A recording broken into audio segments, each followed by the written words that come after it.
I'm actually not going to be talking about chronic pain today specifically.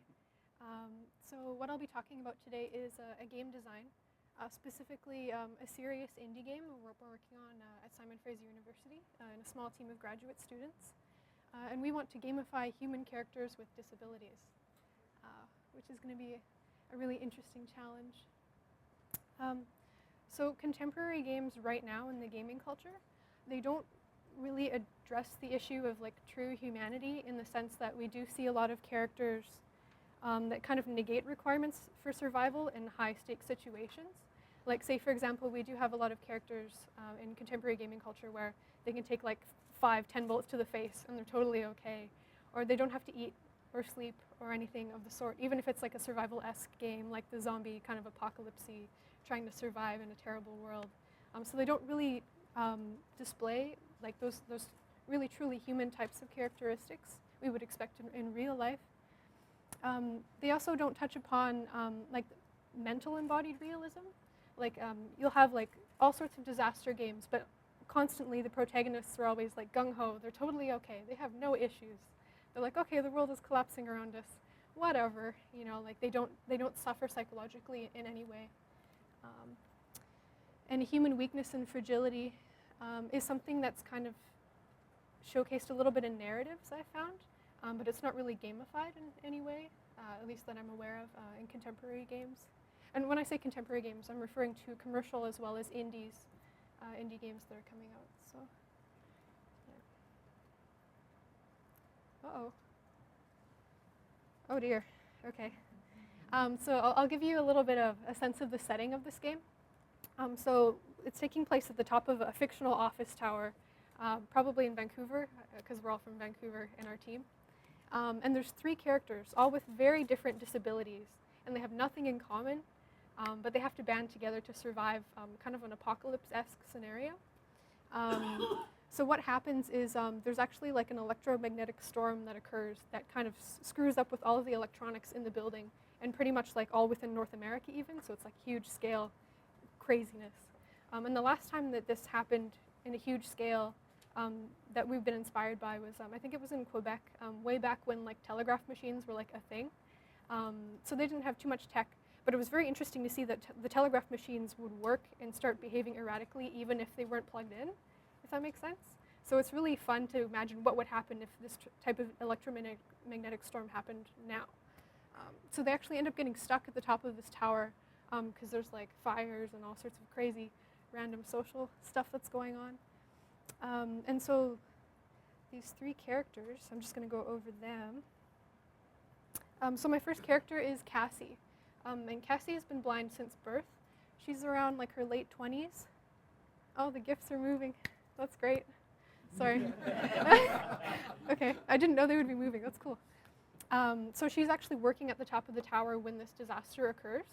And her kind of special gamification ability is, even though she's blind, when you switch to play her character, you get kind of a black screen, but you see these vibrations within the world, if that makes sense. So it's kind of like, I don't want to call it like human echolocation because it's a little bit misleading, but I've read some interesting papers about how when someone is blind from birth, their other senses are improved if they can't see. So she's kind of, within the game, she can detect different qualities that the other 2 characters can't. For example, she can detect unexplored rooms. She can detect when there might be hostile NPCs nearby more quickly than the other 2 can. Yeah, and she's also like the logical thinker of the group in the narrative. So, my second character is Robert. He has a heart complication classified as stable angina, so he's really bad with stress. And that's going to be a huge problem, I think, in an apocalypse scenario. But he's got his buddies to support him. His movement is slightly slower than the other 2 characters. But in terms of like the narrative and gameplay, he's kind of like a DIY enthusiast. So he can take pieces of scrap and things that they find and make really interesting new materials out of them that can help with their survival quest. I guess, and he's also an architect that actually helped design the tower in the first place. So Robert and Cassie meet up during the scenario, and they decide to team together. And my last character, oh, he's all walking. That's great. His name is Colton. He's a high-functioning autistic. I don't think I have an age there, but he's around like 13, 14 years old. And so his mother works in the tower, but he's separated from her during the disaster. So he meets up with Colton and Cassie and decides to stick with them. So as a high-functioning autistic, he's an incredibly useful character. But by himself, he doesn't know how to care for himself or other characters. So the other two will help him with that. There's actually a health point system, classic HP, embedded in the game. And the characters can't die, but they can faint. And Colton won't be able to resurrect characters from their faint state without help from someone else. And he's kind of the most agile person in the group too, so they end up making him do most of the physical activities like the climbing and things. So I have 4 different mechanics related to character embodiment for each character. I don't know what happened with the formatting, I'm sorry guys. So the first one is hunger. Each character has a hunger variable that depletes after each scene they go into.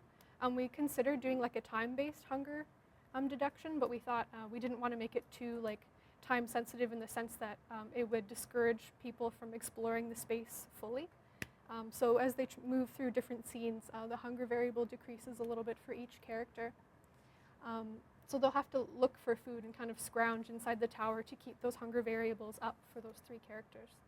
When the hunger variable hits 0, their HP starts to go down. So, yes, they also have a morale bar. The closest thing I've seen to morale in contemporary games is sanity. Like, I don't know how many horror games you guys have played, but oh dear, okay. Morale. So to improve their morale, they find objects that are of interest to them in the space, and morale goes down, mainly tied to narrative. When bad things happen, morale goes down. Health, basic HP, nothing too special. Sleep, that's heavily tied in with the narrative. Every night they need to find a secure place to sleep, and then there's a lot of heavy narrative dialogues that go on before they go to bed, which is great for character development to have that kind of time and space for them to get to know each other. Yeah, in terms of the gameplay while they're moving through the space, it's very puzzle-oriented. We've been inspired by, there's a game called Ghost Trick that's very heavily puzzle-oriented. That's a DS game, handheld, as well as Machinarium, which is a PC Mac, really beautiful indie game that's entirely puzzle-driven. So we're going to base some of our formulas and concepts off of those 2 games. How much time do I have? You have like 1 more slide? Yeah, it's my conclusion slide. Yeah. Okay. Yeah, so by gamifying characters with disabilities in a realistic fashion, we're hoping to encourage empathetic learning and understanding of these disability demographics. And the success of this game would invoke new perceptions in regards to how notable characters can be portrayed in contemporary games, encouraging game designers to consider more realistic and inclusive portrayals of humankind.